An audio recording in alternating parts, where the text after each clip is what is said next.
à tous les amoureux, les bêtes à poil à plumes, à coquilles et écailles et tout le tralala.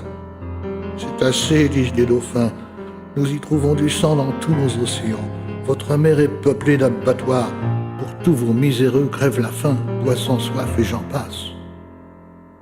Je suis devenu chien par la langue du slam et par la société qui aujourd'hui me tanne en cherchant dans les ronces quelques murs au pays de Ronsard, entre circuit 24 à plein pot de rillettes. En montant au Riablet, j'y travaille ma voix. Ce n'est pas celle de Ferré, mais tout juste ma voix. Je ne suis qu'une plume évadée, évadée d'un canard et me trempe au tempo sur le Loir et c'est cru tout comme au Moyen-Âge. Mais rien ne court plus vite qu'une biche devant un chien, tout comme cette écriture. Car ce n'est pas si facile. Même qu'ils n'ont pas trouvé de moteur qui écrit tout seul sans rature et sans faute d'orthographe. Attention à la grammaire, et toc, un pâté. Personne ne peut arrêter le progrès. Elle est comme la nature. Elle se développe sans cesse avec son paysage qui remplit les galeries et manie les pinceaux en poil de Loire ou autre. Pauvres bêtes. Sont-ils trop riches, les gens?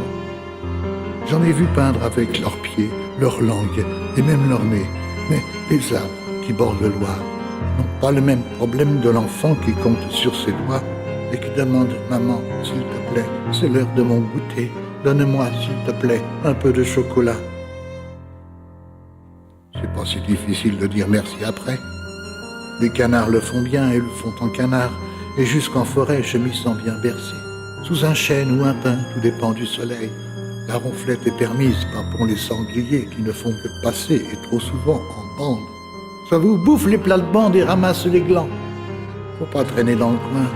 Le coin-coin du canard et le coin du dormeur sont des sites protégés. Chaque coin prend son pied.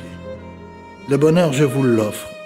C'est de voir des canards patauger sur la mare et les biches viennent boire à l'heure où les étoiles s'allument, sans chandelle, sans bouger, en restant dans le noir, en buvant un café et contempler tout ça.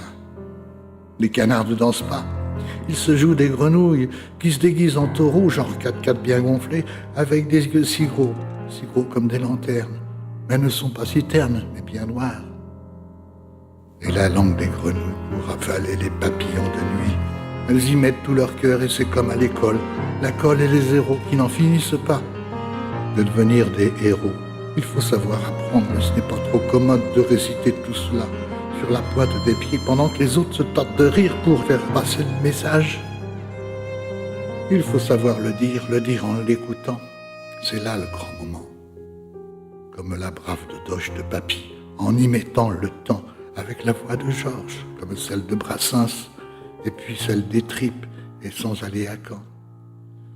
Bientôt dans les écoles, quand les parents ont compris qu'il faut 10 heures de sommeil par jour pour un ado qui rêve à devenir grand, l'enfant est comme un ordinateur, il a besoin de repos. Merde, je ne sais plus mon texte. J'ai oublié la virgule et mon point dans le gant.